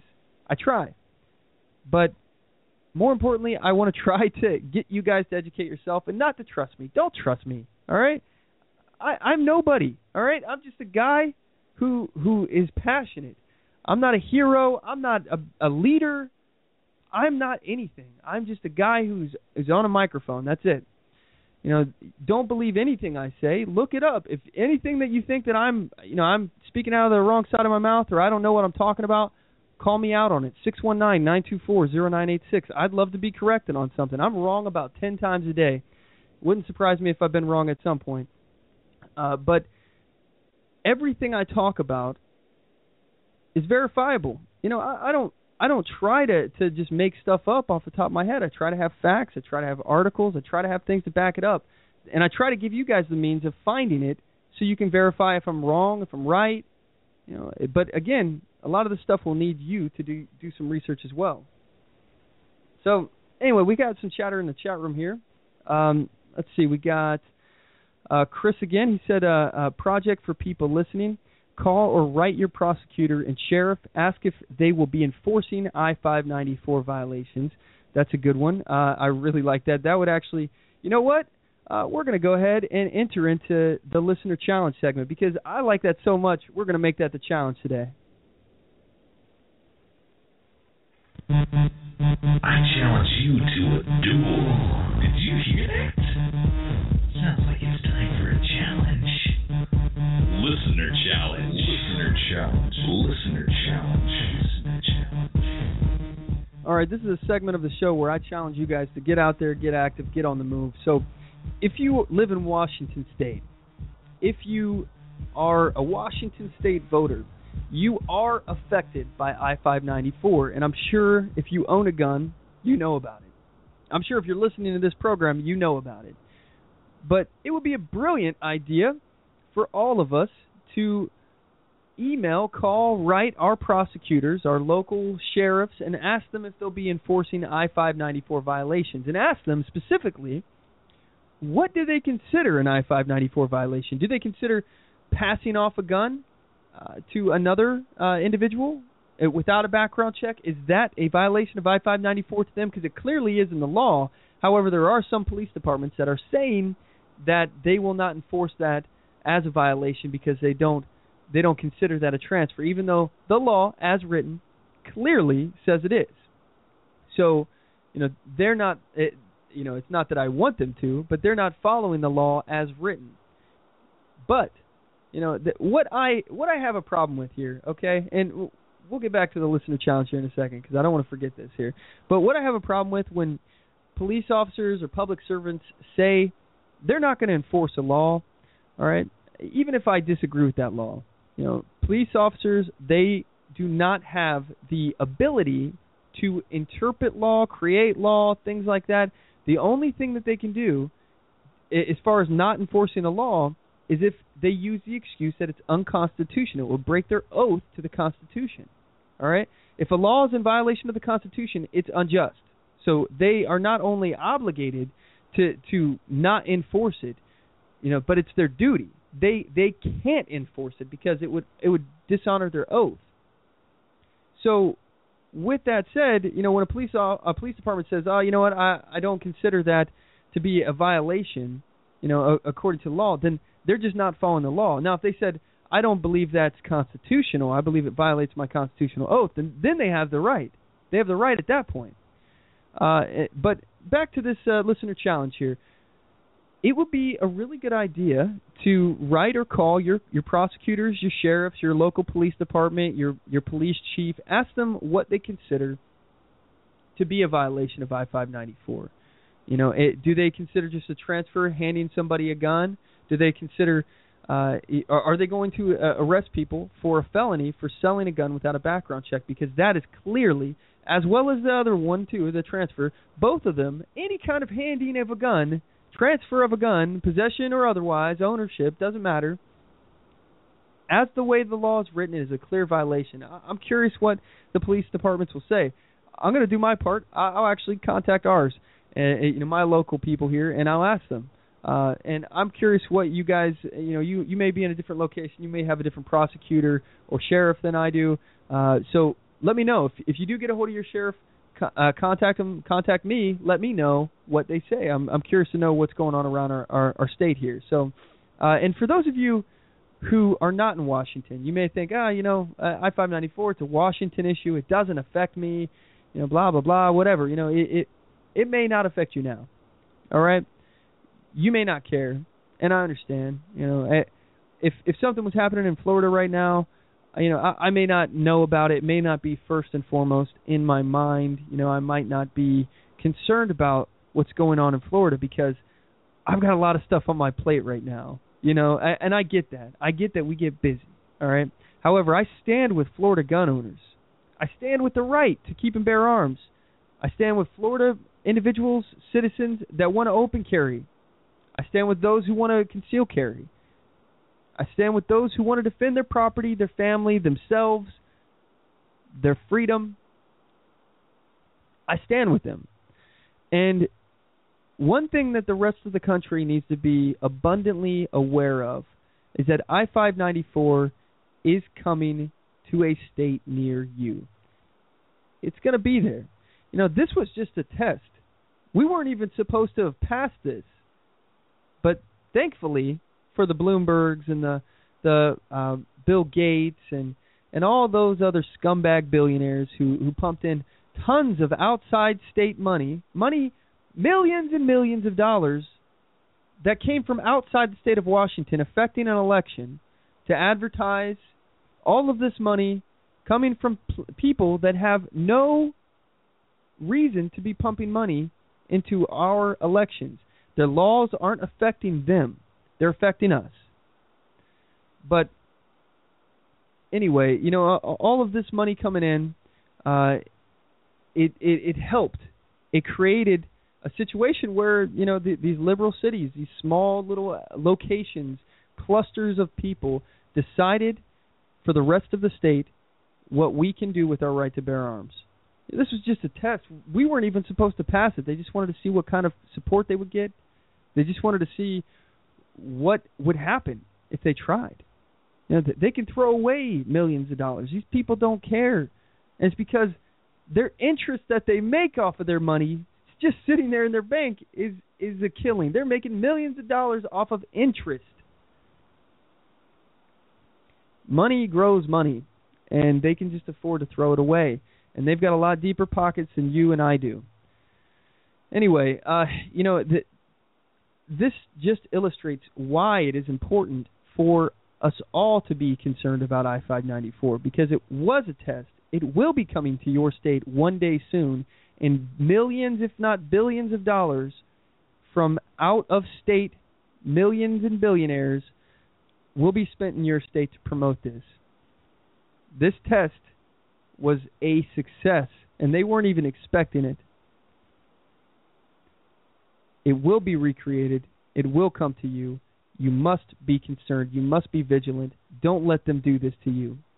Anyway, at this point, we're going to go ahead and cut to, I believe this will probably be our last commercial break of the day.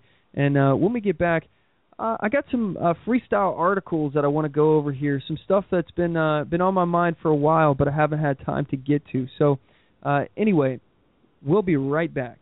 Don't go anywhere.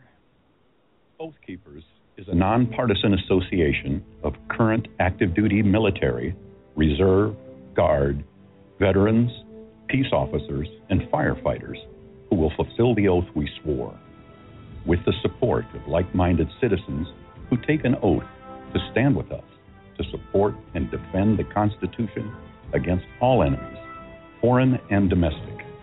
So help us God. Join us at oathkeepers.org.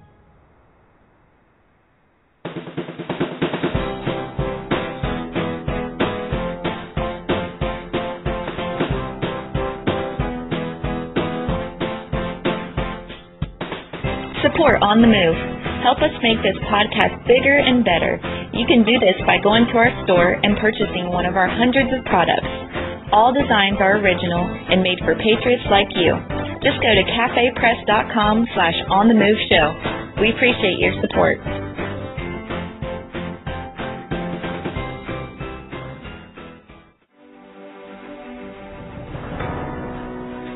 Hi, I'm Latasha Worley, and I work with candidates to creatively and effectively communicate their message to voters. I offer professional graphic design services, from yard signs to flyers, from logos to vehicle magnets. Email me today at latashaworley@gmail.com. That's LATOSHA Worley@gmail.com for a quote on items for your campaign.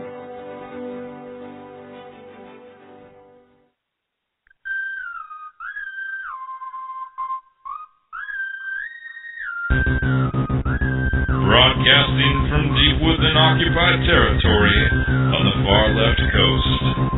You're listening to On the Move with Mack Worley III. Stand up, speak out, and get on the move. And now your host, Mack Worley III.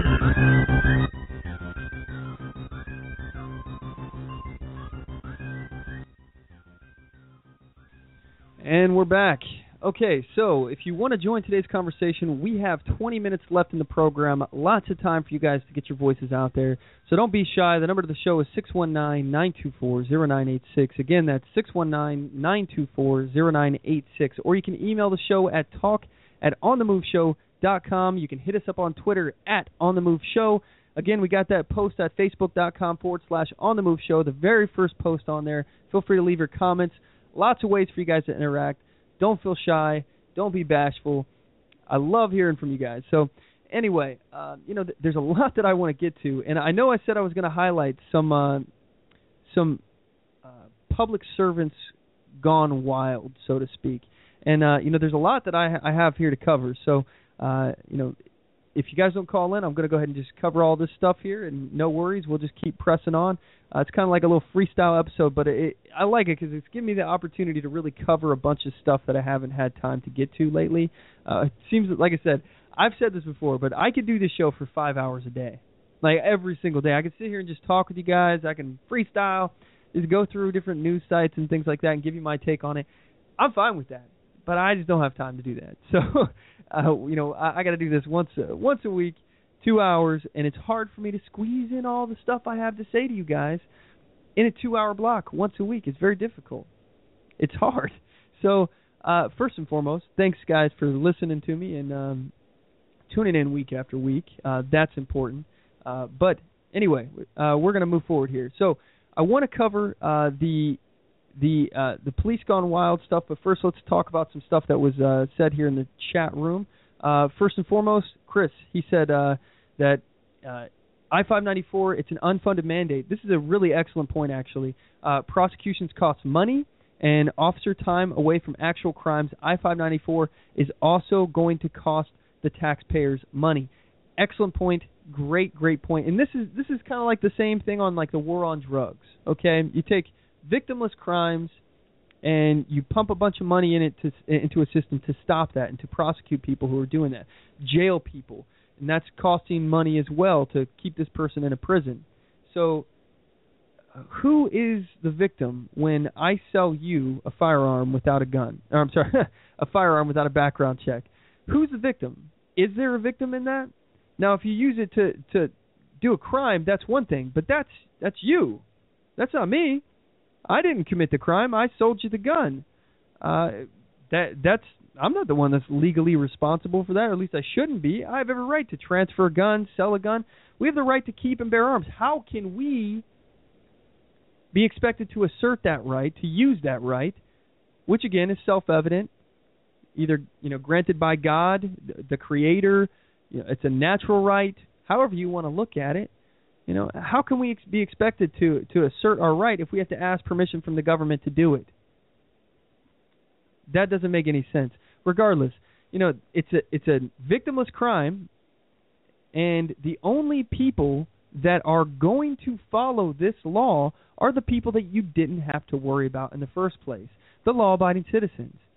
Because everyone else who you did have to worry about, the people that were going to use those guns and kill people, those people were the criminals, not the law-abiding citizens.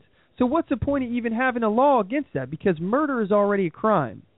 Okay, so if somebody bought a gun, used it in a crime, killed somebody, all right, and then they're arrested and it comes out, okay, they killed this person and they bought that gun illegally. Okay, how does that help? I mean, they already killed somebody. That's already a crime. How about we prosecute the crimes that have victims instead of creating victims out of victimless crimes?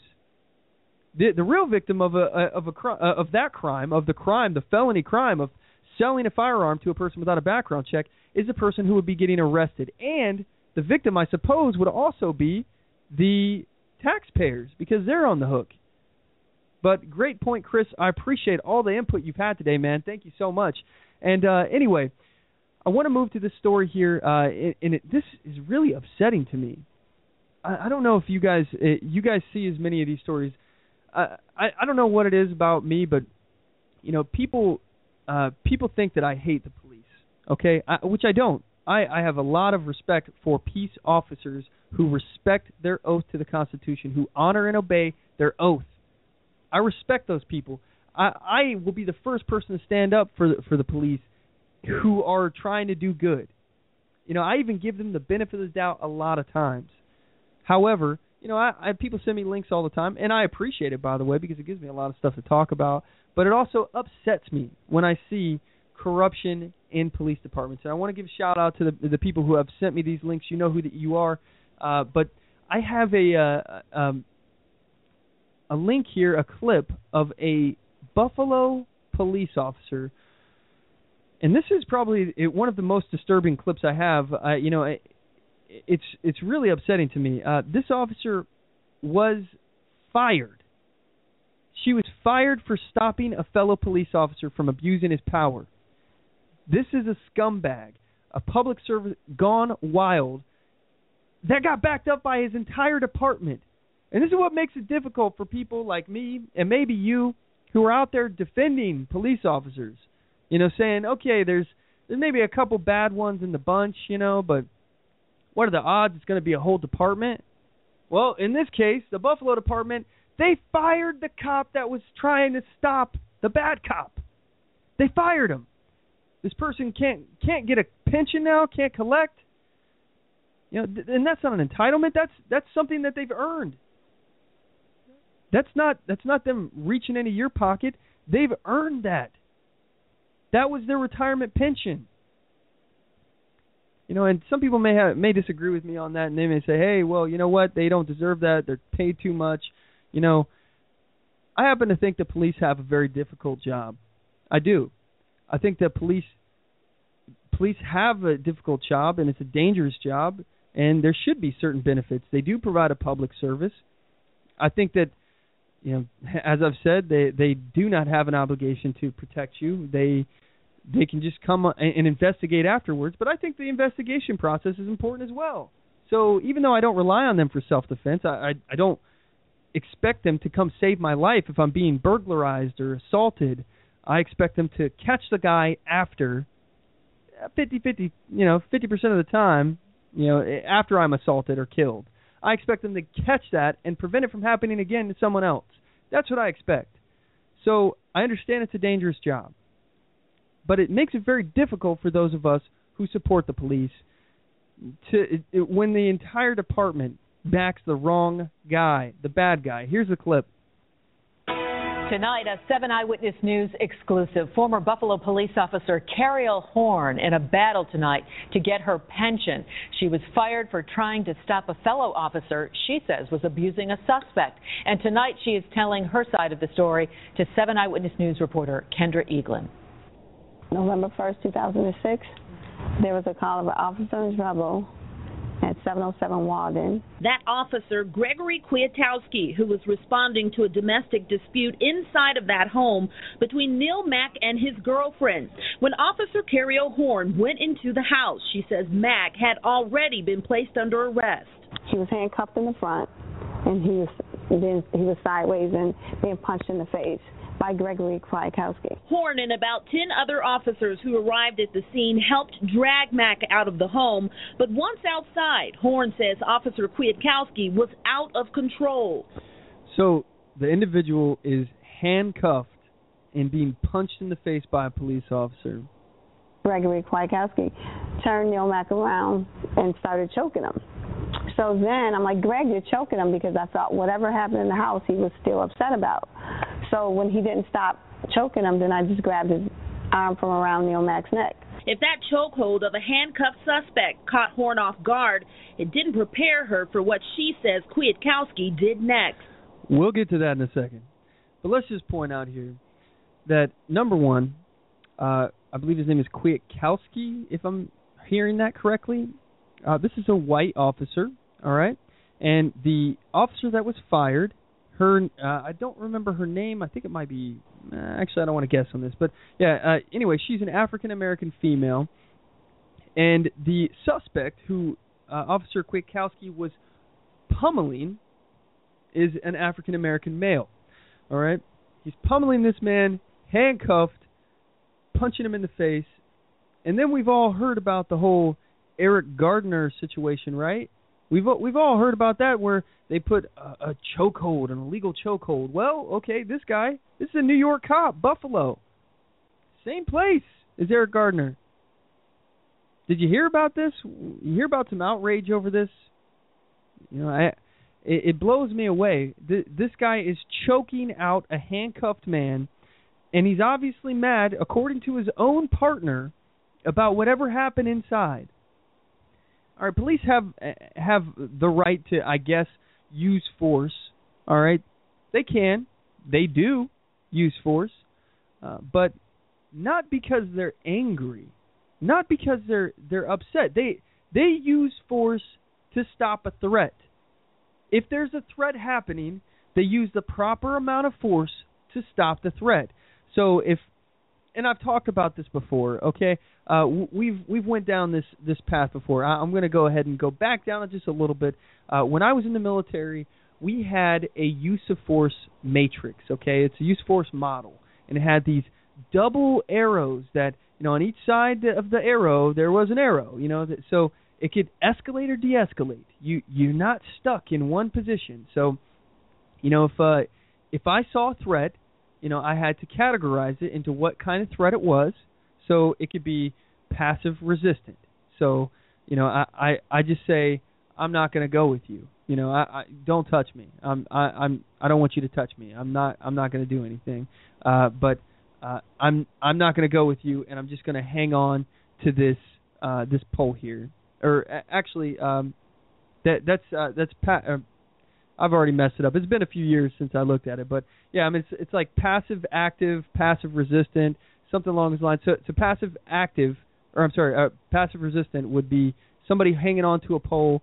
And man, I'm slaughtering this. I need to go study my use force model again.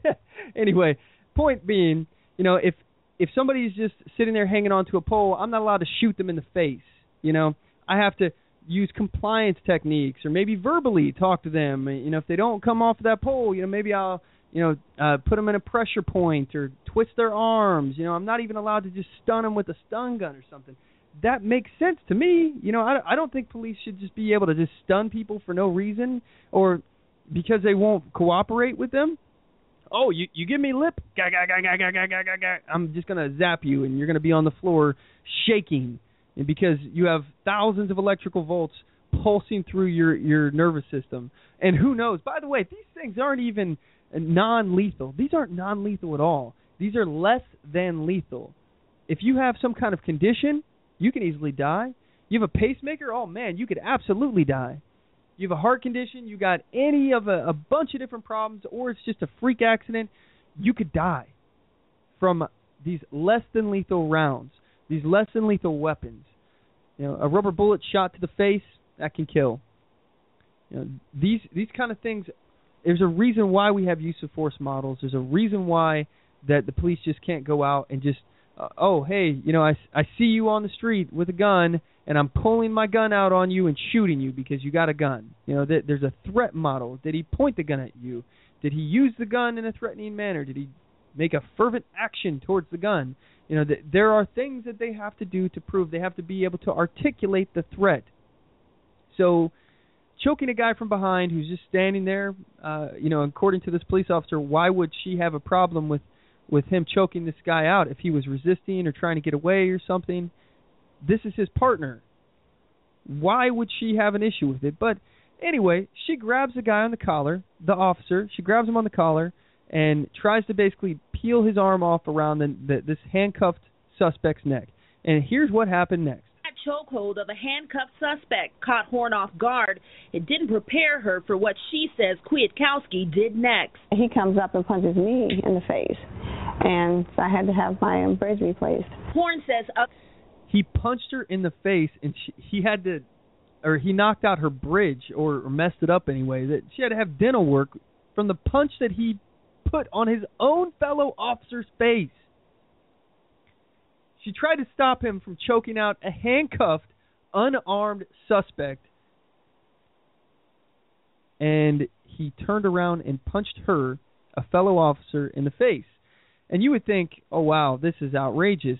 There's no way that this officer who choked out the suspect, who was punching the suspect in the face all while he's in handcuffs. There's no way he's going to keep his job. And this woman may even get an accommodation medal. That's what I was thinking, right? Story continues. Other officers pulled her back when she tried to defend herself. Following that incident, Horn was fired, charged with obstruction for jumping on Officer Kwiatkowski's back and or striking him with her hands. But Officer Kwiatkowski's own words seem to conflict with the charges. In sworn testimony, he says, "She never got on top of me." Nonetheless, Horn lost every appeal, her 19-year career over, and she didn't qualify for a pension.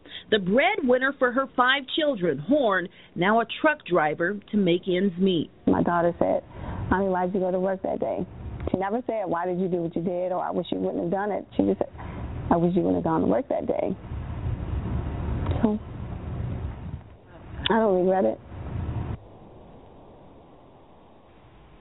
Officer Kwiatkowski retired from the police force after he was suspended for choking another officer on the job, a separate incident of punching another officer when he was off the clock, and most recently, Kwiatkowski and 2 other officers were indicted on civil rights charges for holding down a black teenager and shooting him with a BB gun. As for Horn, the city has sent her case to the state retirement system for review. We contacted them for an update, but we haven't heard back yet. Joanne. All right, I think that was ABC7 that hosted that clip there. So, you know, this is mind-numbing to me. This is one of those cases that it appears to be the most stark example of an abusive police officer, a bad apple in the bunch. You know, this guy, he managed to, he was suspended, and then he retired. And he apparently has been involved in countless other shady incidents, and yet the police department, the Buffalo Police Department, not only allow him to retire and collect a pension. See, they'll give the pension to the dirtbag, the scumbag who's pummeling people in handcuffs, who's abusing his authority.